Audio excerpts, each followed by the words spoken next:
Hi, this is Chris, and welcome to my channel, Great Northwest Comics. Today I've got another phenomenal episode featuring lots of Spawn books like usual, but also I went to the SummerCon convention in Puyallup, Washington, and picked up some great books. So not only did I pick up some great books from there, I got to meet a lot of people, and just had a really great time. So I'll kind of go over that. Uh, I've shown this book before, this Spawn Nether Realms 306. I do have a video on it, and not too many people have watched it, so I thought I would just show this book off again real quick. I actually brought this one with me, as well as the signed copy back there, to show some of the vendors that I regularly contact. And because I've been talking about this one forever, so I thought it'd be cool to show it off a little bit, and they got a kick out of it. So, anyways, but let's start off with SummerCon was this weekend, Friday through Saturday, at the Puyallup Fairgrounds, and it was really big. Like, they had more vendors than I expected. Some I've never seen before, and it was amazing. I had a really good time. But let's start off real quick here. Some of these are like eBay purchases, but I did get this Tomb Raider one. It's like a Tower Records variant and gold foil. Unfortunately, the book came damaged in the mail. The guy who sold it to me on eBay has never shipped a comic book before, and of course it came damaged. And he ended up refunding me and just telling me to keep the copy, which is nice. I think if I press it might end up being like a 9.0 or something like that, because I do love Tomb Raider. I love having those in my collection. Next, I did get this from a vendor. This is Jamie Tinsdale, and he does variant covers and stuff. So this is like a White Widow issue number 5. He did sign it, but he signed it in like a really dark ink, so on the purple background you can't really see it. But what's cool is this is a Vault Tech variant, very retro sci-fi. And I actually don't have White Widow number 5. I have 1 through 4, so I guess this could be, the help complete the storyline there. So very cool book there. And next up, I was asking almost every single vendor if they had Something Is Killing the Children, and they did not have anything earlier than, I would say, issue 16. And very few had them at all. Like, if they had them, they would be the variants of like in the 30s and stuff, which I'm not interested in. I only want the cover A's. So I was actually going by this, what was it, like Bellevue coins and stuff, or Bellevue something like that. And they had a small setup. And it was funny, it was like grandpa and grandson were working it, and the daughter had left to go do something. And so they didn't have the little machine to scan my card. And so the grandpa pulled out this flip phone. It was hilarious. And had his grandson call the shop so they could charge my credit card. But anyways, I've been trying to get Something Is Killing the Children number 2 forever. And just to see it there was awesome. I paid basically full value for it. It does have one noticeable spine tick in the middle, and then just a tiny one down here. So I'd still think this is a 9.6. Very happy to add that to my collection. I'm so close now. All I need is 2, 3, and 4. Or sorry, 3, 4, and 5, and I'll have the complete run of A covers, except number 1, which I have the 4th printing, and I'm not going to spend $600 on, or whatever it runs for a number 1 A cover. That's not practical. Anyways, so I got this Darkness one on eBay, and the only reason why I got this number 19 here is the guy was selling like 19 through 28, and I had a couple of gaps in my run, and I wanted like at least 1 to 24, and I needed like 2 or 3 books to do that. And so the price was too good to pass up for those books. And so then I needed 19. I won't show the other ones, but now I have a run from 1 to 28 basically. So very happy to complete that run there. Let's see. Next up, I don't have these in any real particular order, but this one I've shown before. I had this signed by Mike Grell and Joe Rubenstein, and this is Superboy Legion of Superheroes 239, my favorite issue. And I had Jim Starlin sign the book for me on the interior. He did the plot and layout, I think, for the book. And kind of a weird situation. So, like, I don't use... Mike Grohl's like the only person I've really gone to the convention and had somebody sign something for me. And had a good time talking to him. But I guess like the timing that I was doing this, like Jim Shooter was like on this one booth on the corner, and then Jim Starling was on the other side in another booth. And I don't know if they were running up against their lunchtime or something, because it was like 11 o'clock. But I went over to Jim Starlin, and he was like, "Oh yeah, we're pulling everything out and putting stuff away and stuff." And I'm just like, "Okay, but can I still get my book signed?" He's like, "Sure." And I said, so I give him the $20, and he pulls the book out, or I already had it out, and he opens it up and signs it really fast. And I said, "Oh, yeah, this is my favorite Legion of Superheroes book ever." And he's all, "That's funny, because this is my favorite Legion book I've ever worked on, the only one." And then he was like gone. I'm like, "Oh, I didn't even get a chance to chat or anything." I'm like, whatever. I still, got it signed. I'm very happy. I don't know if there's anybody else I need to have sign this one. I'll have to look on the interior, because I doubt like the person who did the letters, the lettering for the word bubbles, is ever going to do a convention. But anyways, so then I go over so I did actually Jim Shooter first, and he had this crazy lady in front of me, and she had this weird puppet of Superman, or weird figure. It was like this big, and she had put clothes on it, and she had Jim Shooter sign the boots of it. And I'm just like, she was talking forever, and I'm waiting. We're all waiting patiently, because she's a little crazy. She's dressed as a jester.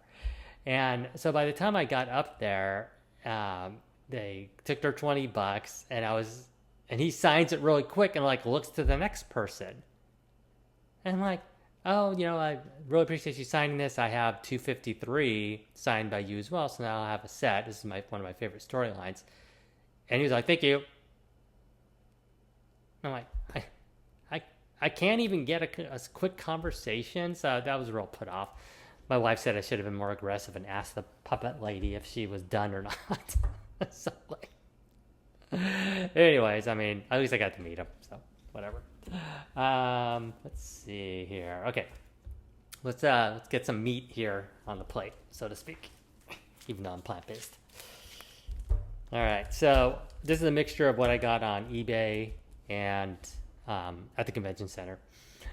So what was cool is Red Hood Comics were there. They have an app and a website, and I bought a few slabs from them, and they had all these books in Mylar, all of these raw books, and most of the Spawn books were priced either $10 or $20, and all the books I got were in great shape except for one, which I didn't take the time to look at the back of them, because the way they had the Mylar, they had them double taped down. It was really difficult to get the tape off just to look at the book. So I'm like, everything looked good on the front. These aren't like $50 books. I'll take my chances. So only one of them I was unhappy with.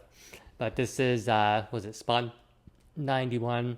Oh, and if you want to know like how much you get for about $500 Spawn books, this giant pile here is basically about $500. So there's 91.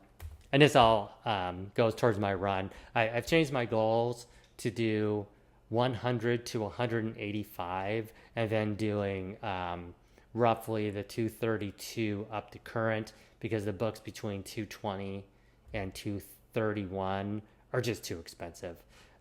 They had I was talking to this vendor. He used to own Action City Comics in Federal Way, and he sold the business to his brother, but apparently he still just does conventions. Now, I didn't see him there last year, but he was there this year, and he remembered me and my brother, because when he opened up the shop back in '96, we were one of his first customers to come through the door. Not necessarily the day he opened, but for that first month.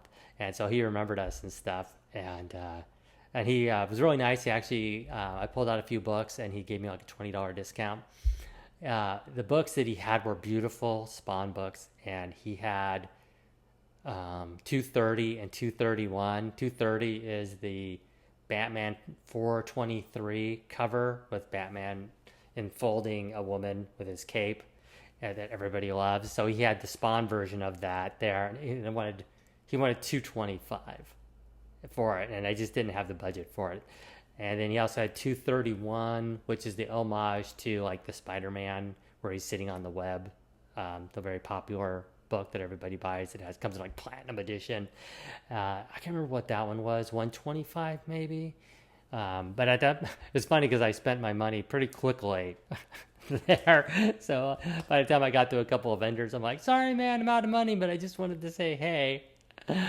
Anyways, so I got this one from eBay. This is a 97. It's a beautiful cover. I would say it's a near mint minus on it. I think with a press, it would definitely be a solid 9.2. But it was a great price. I wasn't going to pass on it. And that's the start of the storyline, I believe, for Angela's demise, where she gets killed in issue 100. So I do have a couple other books on order. This is 98, and I have 99 coming, but I didn't want to wait for it to show up just to put it into the video. This one, and these all help with my run. So I got 110. This should be 111. Very cool. Capullo, McFarlane covers. 112. Very cool. 113. This is the one that had the problems on the back. Like, it looks great on the front, but it has, if I pressed it, got it pressed, which, adds to the cost of the book, it would definitely help it out and make it a solid 9.0, 9.2.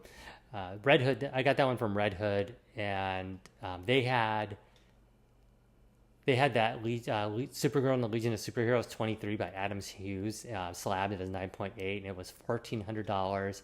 They had the Spawn 230, the Batman cover homage, for $700 and a 9.8. Did they have the 31 also? I think the another one I wanted was also like $1,400 or something. Too expensive for me right now. 1,400 or 114 there. 115. This should be 116. All great covers. That's a nice run. 117. All great shape. All like 9.4s easily. And so now I have a run basically from like 97. I still need a couple of books, like 108 and 109, I think. But I have almost a full run up to 150 now. No, this is 97 to 150. I still have lots of gaps between 1 and 100. This is 124. 125's in the mail. It's funny too, is like when people have Spawn books at the conventions I've been going to, they always have like 1 through like 15 or 20. They have nothing else. So I don't know if they're selling their personal collections or not, because a lot of them are small booths. But it was just funny because... but I was pleasantly surprised. Like I said, this is the best Spawn runs that I've seen at a convention in the 2 or 3 years I've been looking for them. Unfortunately, on this one, I bought 2. I bought one before. I think it was from a claim sale. And I guess I misread my list. I always bring a list with me to make sure I don't buy doubles. So you got to be organized, people. Got to be organized. So I have 2, and they're both about basically the same condition. Like the 9.2, 9.4. This one I definitely got at a claim sale, 130 from Dave from West Coast Avengers. He was great. He said his Friday was the biggest selling day he's ever had. And so I was very happy for him. We talked a little bit, and I'll show you a couple of things that one thing he gave me. Let's see, this was 132. Very cool. And who else did I see? Oh, I saw Russ from Mill Geek Comics. And what was nice to talk to him is like he loves doing the local shows because he knows all the dealers, and it's kind of like seeing all your friends again. This is 133. And he said, like, when he goes to the Chicago one, that it was like a bunch of strangers. He didn't know anybody, so felt a little more out of place, I guess. But he was having a great time there. And I didn't see Comic Tom. I guess he and Ryan showed up later, but I did see Ryan, I believe, there. Fire Guy Ryan, I think his handle is 134. Like I've never even seen these before either. Like all these 130s and stuff, because the shops just don't have them. This is 181 I got from Dave. 181, right? Oh, 183. Sorry, 183. This is the first appearance of Morana, Al Simmons' daughter, who was deceased, and I won't go into the gory details, but she the storyline is something like she's capable of handling the symbiote costume and ends up claiming it there. This is 149. So I bought a second copy of this. The first copy I got from Dave. I wanted a higher grade, so I'm going to be selling the other one. So I was happy to see that one there. And I also have 148 and 146 coming. So I think I only need like 3 books, and then I'll have 100 to 150. And this is the 150 Jim Lee variant. Very beautiful book. I got this from Jim, from the former owner of Action City Comics. He and his wife were very nice. They had tons of Spawn books. He was just telling me like how he's still involved in comics. He just doesn't run a shop anymore and stuff. So it was very cool. Very cool to see him again. I was surprised. I actually saw 2 vendors that had 232. Like most of the vendors do not have these 200s. I saw like maybe a 208, maybe a 215, something like that. But very, very few vendors had anything in the 200s. Oops. Okay. Next up, sorry, trying to go through this as fast as possible. 233. This is the part 1 of the origin of the costume. And this beautiful cover with Haunt on it. I wonder if this is the year he came out with his own title, the Haunt title. I'll have to look. I have Haunt number 1, but I don't know off the top of my head what issue or what year it came out. This one, 235. I got this from eBay, but I'm actually returning it. I ordered another one because this one had a major, like, it looks like somebody put their thumb down on the spine and like kinked it or something, and I couldn't see it in the pictures. And for the price that they were selling this for, it should have been a near mint, not a very fine or whatever. So that was going back. So I'll have another replacement. I'm just showing it so because when I get the other one, I'm not going to include it in the video. This one's very cool book, 236. Love that cover. That's great. This one was a complete surprise. 238. Only most of these books in these 230 ranges, they're less than 15,000 copies. And one way I was able to afford to buy so many books at one time is I actually sold my Secret Wars 9.0 white pages. I paid I think roughly $200 for the book, and then with pressing and shipping and all that stuff, I think I was into it about $270. I ended up selling it for $425, and then after the all the eBay fees and stuff, it was still like $385. So I made a little more than $100 off the profits on it. But I just don't need it. The Spider-Man ones, I looked it up. There's like 7,000 9.8s graded just on the CGC website, and I think the total was like 20,000 or something slabbed. I forget off the top of my head. 17,000 slabbed. And then I'm also selling my Amazing Spider-Man 252 on eBay for roughly $200, and I looked online for that. There's almost 24,000 slabs. So these books are not rare at all. I mean, there's more graded than what these Spawn books were published.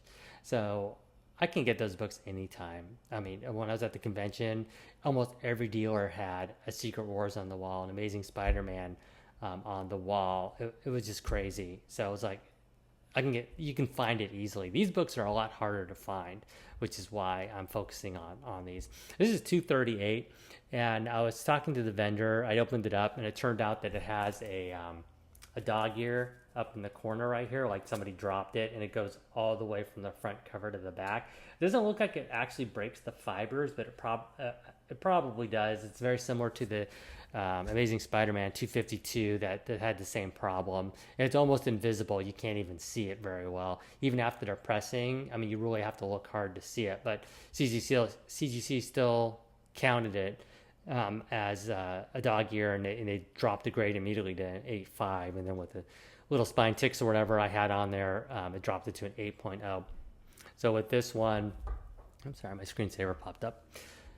So with this one, he had it priced at $50. And after I talked to him, and he actually looked at it because I asked him, I said, is this pressable at all? And he didn't think so. And it also had like a little indent, like goes like from here to here.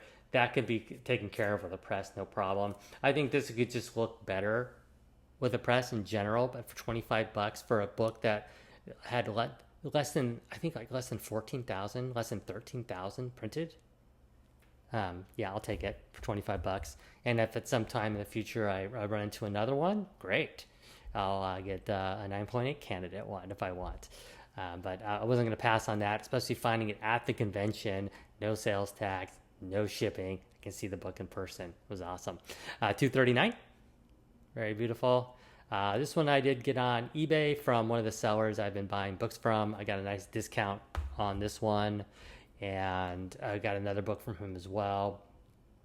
And so I saved on shipping and got I think 30% off on the cost of the book. So that was a very good value. And I didn't see it at the convention anywhere.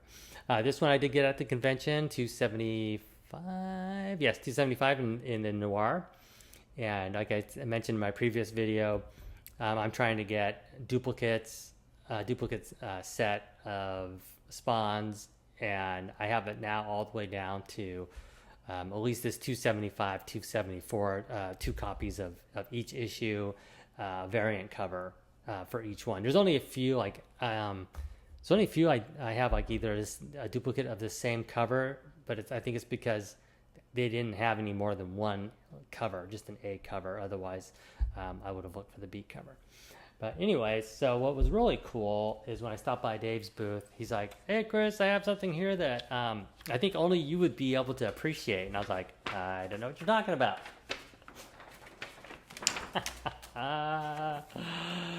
You gave me a poster of the Legion of Superheroes. This is so fun. I was dying. So you got Sunboy in the lead there, Mon-El, Dawnstar, Wildfire, Starboy, Element Lad, Quark in the little spaceship, Ultra Boy, looks like Lightning Lass, Brainiac 5, Chameleon Boy, Invisible Kid, Polar Boy, which I wasn't collecting the Legion when Polar Boy joined. So this is probably in the late 80s, early 90s. Phantom Girl, Shadow Lass, Timberwolf, the one fish guy, I can never remember his name and I can't tell who the other one is. And then, of course, back then, the Legion of Superheroes headquarters was basically a spaceship. I think the idea of that was that when it says it's a role-playing game. Interesting. Back in the day, the Legion of Superheroes headquarters would always get attacked and destroyed. So I think the idea was to make it more like a spaceship so they could take it away from the city so the city doesn't get blasted. Oh, my goodness, yeah. So then, still got a few more things here, and we'll wrap it up. So I've shown this book before, but what is new is it's a wraparound, and I got a clear backer board. So I was going by one of the vendors, and they were selling all the backer boards. This is only $20, which is great. I have let's see, how many you get in a pack? Doesn't say how many in a pack, but it's probably like 25, so they average basically less than $1 each.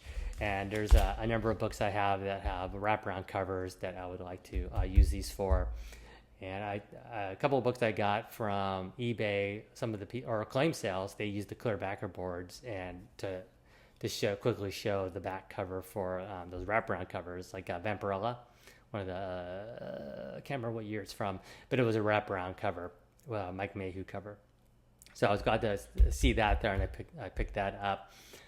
So let's see what else happened at the convention. I did see some of the regular vendors. The one vendor, Amazing Heroes, is where I got this one from.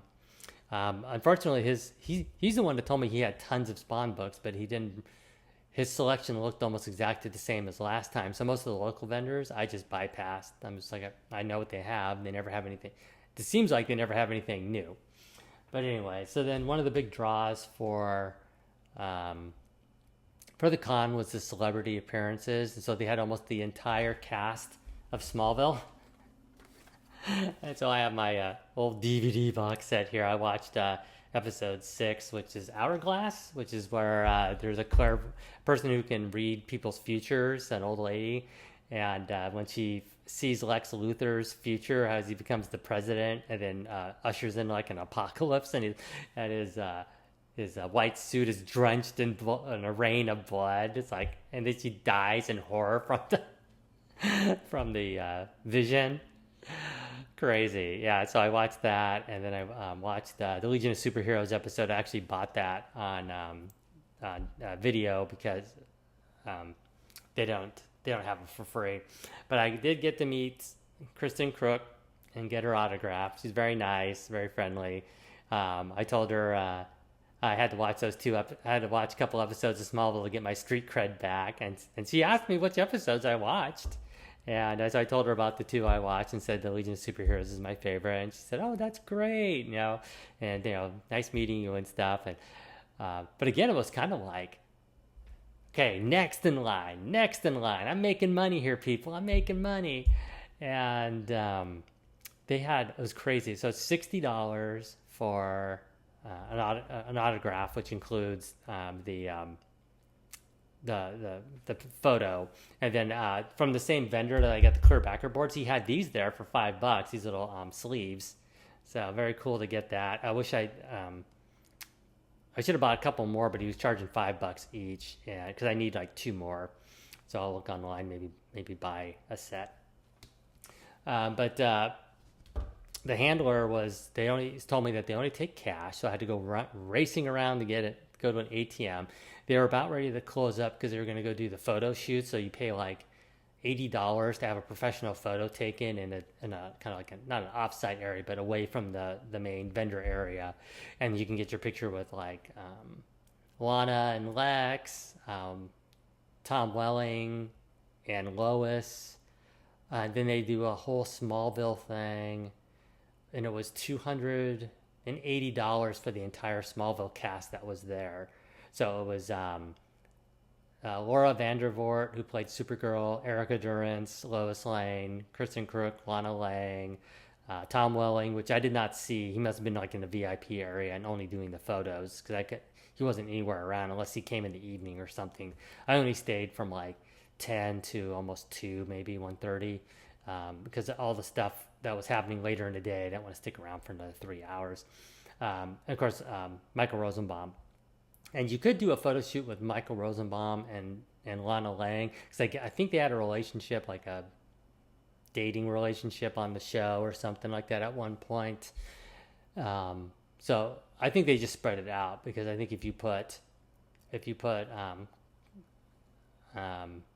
Tom Welling with Kristen Crook, they would definitely get just tons of people that want to do the photo shoot. Where like I don't think Erica Durance is quite as popular. And in fact, she barely had anybody in her line at one point. I was walking by, she had like nobody. And then same with Laura Vandervoort. And their autographs were $50 each. Kristen Crooks was $60. Michael Rosenbaum's was $60, I believe, as well. And their booths were packed. Kristen Crooks, she had a lull in hers before she went over to do the photo stuff. So I was able to get over there really quickly, but it was constantly steady with people coming in. Michael Rosenbaum had a huge line, and he was doing selfies and stuff with people, and so was Kristen Crook. But I didn't do the selfie. I think if I had my wife or my brother there or something, they would have encouraged me to do it. But I just wanted to talk to them, say hey, and get an autograph. So very happy with that. And then with the one guy, Jamie Timsdale, it was kind of funny. I was telling him about the puppet girl over at Jim Shooter's booth, and he said, "Oh yeah, we call those people barnacles. They just cling to you, and you've just gotta pry them off to get them away."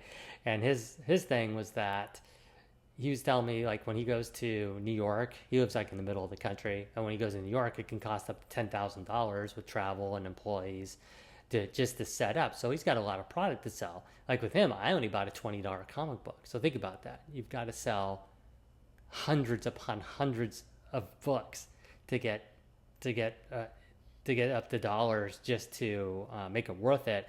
And so time is money. So when you have somebody that just like is over enthusiastic and monopolizing your time, that's why he was calling them barnacles and stuff. And you really just got to pry him off because he's there to make money and meet the fans. And when I was talking to him, there was nobody around, so we had a nice little conversation. And then when a couple of people showed up, I was like, "Hey man, nice talking to you. I'm gonna get going." Because after having that conversation, I don't want to beat the barnacle. Anyway, so I had a great time there. It would have been nice if I had some people to meet up with there. I had a coworker that didn't show. She was there with her husband, but I couldn't find them anywhere, and I didn't have her phone number to call her. But anyways, had a great time. I'll do it again next year. This is probably the only con I'm going to do this year, and we'll see about what happens next year. All right. Well, I hope you enjoyed this video. I enjoyed making it. Have a great weekend.